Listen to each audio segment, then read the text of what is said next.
Let's paint these beautiful pots in the garden. So I've set up a table and a chair, and I'm going to use this notebook that my friend gave me when I left, and it's got about 30 pages of watercolour paper in it. And she gave me a set of paints and the pad, and I thought, I think it's 36 pages, and I thought, I'm going to start painting things and sending them to her. So today I was very taken by David's pot plants. He loves his garden. That David's my partner, and we live in Dorset, and it's a very pretty garden that he built during lockdown and has been tending ever since. And so while the weather's beautiful, I'm going to make the most of it. I've got a small shed in the back that I do my pottery in, and I've just bought a table, this table, so I can sit and do pottery or painting or printing or any other kind of art in the garden. And my plan is I'm going to do something every day. Every single day, I'm going to do a piece of art of some kind and upload it. And so I've started off with the pots. I bought this set of paints. There used to be two rows. I've filled up the middle row where you're supposed to have a paintbrush, and it came with a paintbrush, and I filled it with extra paints and rammed them all together so I can fit as many in as possible. I bought it in about 1989, when I used to have a vintage clothes shop in Manchester, in Affleck's Palace, and then in the Corn Exchange. And then when that got blown up in the bomb in 1996, I then moved to the Colosseum, and that was where I bought this set of paints. And I've had them ever since, and I just keep replacing and replacing. As paints run out, I just fill them up with more. And I absolutely love them, and I always put way too much paint on. I like to use all materials, everything. So I'm not a watercolorist, I'm not an oil painter, I'm not an acrylic painter or abstract or a printer or a potter. I'm in everything. I just like to experiment with everything, and I just do it in whatever way takes my fancy. And I don't think there should be set ways. My aunt was a superb, and my uncle, both superb watercolorists, and they told me you should never use white, you leave the white. I can't. I find it impossible to leave white spaces. In these pots, there are some white flowers, little white flowers on the left-hand side underneath the agapanthus, which is what I'm painting now, the stalks, stems of the agapanthus. And in amongst them, there are some little white flowers. Can I leave white space? No. I have to fill everything. And I just keep going and filling and overlaying, which is the opposite of what you're supposed to do with watercolor paints. I mix transparent ones and opaque, again, which is the opposite of what you're supposed to do. But that's just what I do. I experiment. I paint for enjoyment. I paint for well-being, and I paint to enjoy the garden and to be outside. I enjoy the sun as well. And it's just such a good feeling to sit in a garden and paint. It's still quite warm, even though it's gone right down. It was 30 odd degrees a couple of weeks ago. It's now gone down to mid-20s. It's about 25, which is bearable. You can sit in it and actually do yoga and paint and do activities, whereas you couldn't before without fear of sunstroke. But sadly, my camera overheated, so after about half of the painting, the camera suddenly went off, and I didn't realise until I was near the end. So I then had the last 5 minutes on just to get the last 5 minutes of the painting. But so this is done purely for my benefit. And I'm just putting it here just in case anyone wants to paint along with me if you haven't got a garden or you don't have a set of watercolours, and someone hasn't given you a nice watercolour notebook, then join with me. You can share mine. And I also want to spread the idea that you don't need to be perfect. You don't need to follow all the rules to be an artist, to be a painter. You can just paint the way you want to paint in whatever style you like. And this is mine. It's messy, it's scruffy, it's semi-realistic, and I don't follow the rules. Watercolour paints come in two different types. Well, there's a few different types. There are student ones, and there are sort of fine art level ones, which are much more expensive and have a really strong pigments. Gorgeous things they are. And you can get them in pans, which are these little hard pressed pans, and you can get them in tubes of wet paint as well. I like these. I like the pans. I sometimes use the tubes, but I prefer the pans. I like to dip into them, and you can water them right down so that they are transparent. Some of them are opaque and some of them are transparent. And you should use transparent layers one on top of the other, but I just go in, all in, the whole hog, with whichever colour takes my fancy, whether it's transparent or opaque. I don't follow the rules. I just make my big muddy colourful mess, and it pleases me. And the act of painting pleases me as much as the actual finished product. A lot of times the finished products get ripped up or turned into bookmarks or put inside pages or junk journals or different.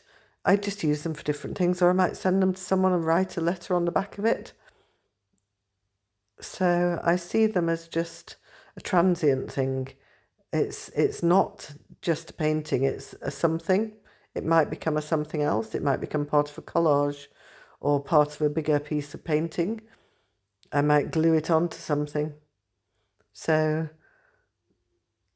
I think a lot of watercolourists will be horrified. Sometimes I use pen over the top of them or combine media and paint over the top and maybe add a bit of white in acrylic, which would horrify my aunt, who told me never to do that. And I was told never to use pen over them as well, but sometimes I do. Sometimes I draw into them, and sometimes I use acrylic over the top or gouache. And I think you just experiment. Whatever you have. I mean, the reason I'm not experimenting with other mixed media at the moment is because I'm outside and my art equipment's inside.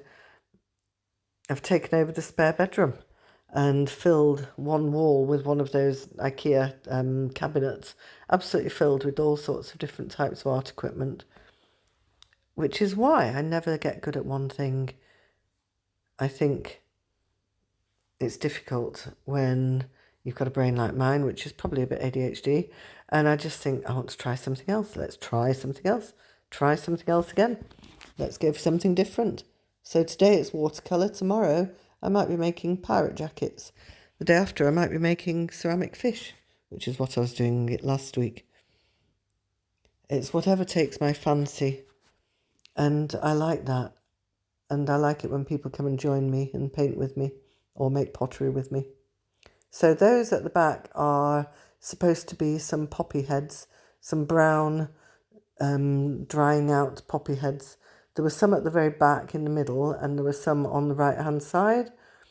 And so I'm going to put both of those in. I'm putting them in faintly at first as a base layer, and then so I put the pots in first because I know all the flowers are going to go over them.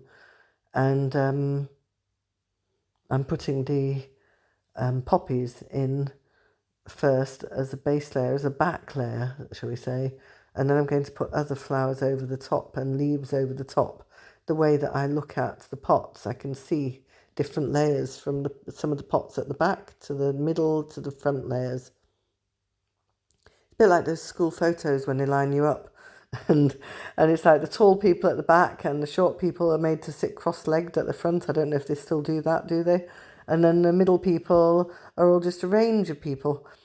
And it's a bit like that. The layers, the pots are layered. David's been arranging them and putting them.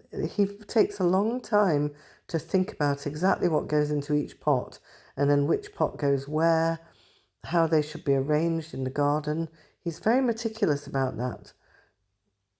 And You can see it in this arrangement. It's almost like a florist making a bunch of flowers, and they might have the shorter ones at the outside of the vase and the longer ones in the middle, the centre of the vase. And that's the same with these pots. So I'm putting some dark in now. Sometimes I can make it too dark, and then with watercolour you can't do anything about it. With acrylic you can let it dry and go over it, but not with watercolour. So I'm trying to be careful, but I find it so difficult. So very soon the camera is going to overheat and switch itself off. And then suddenly it'll jump towards the end. So what I'm doing is putting the begonias in, and the, I don't know what they're called, pink flowers that look like dancing ladies. If you know what they're called, then please let me know, because I don't. And they have delicate parts. They look like ballet dancers with pink dresses and little heads and arms outstretched, and those are in the middle. And then we have two sets of begonias, one either side, and agapanthus at the back, at the front there, sorry, at the left-hand side.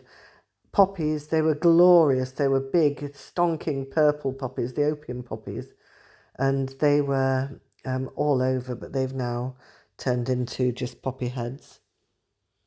So these are the begonias. Some are pink begonias and some are red begonias on the other side. Dancing ladies in the middle. And then we've got something that David called sneezeweed, which I don't like the name at all, but they're beautiful. I think they're actually called helenium. And they're a sort of yellowy orange daisy, and very pretty. So now I'm putting in, there's something that he's got in there that's got loads of little tiny red flowers, and there's another one with loads of little tiny blue flowers, and they're spread about. I don't know my flowers, I wish I did. But, so I'm putting the flowers in first because they go onto the white paper, and I'm trying to preserve the purity of the colour, and then I'm going to put the leaves in around them and see if I can avoid going over the little spots of colour, because that's what they look like to me, little spots of colour. But oh, and there we go, the camera went off and overheated, and I sat and carried on for about another half an hour and filled it. So those are the sneezeweed or helenium, the orangey ones there, and there's some yellow daisies as well, some little blue flowers, and then some more poppies on the right hand side. And I've darkened underneath the pots to give them a shadow. And that is what I was doing over there. It's a pity there we go. Get the phone the right way round. So there's the picture. That's the picture at the end of it. And thoroughly enjoyed doing that. Thank you for watching.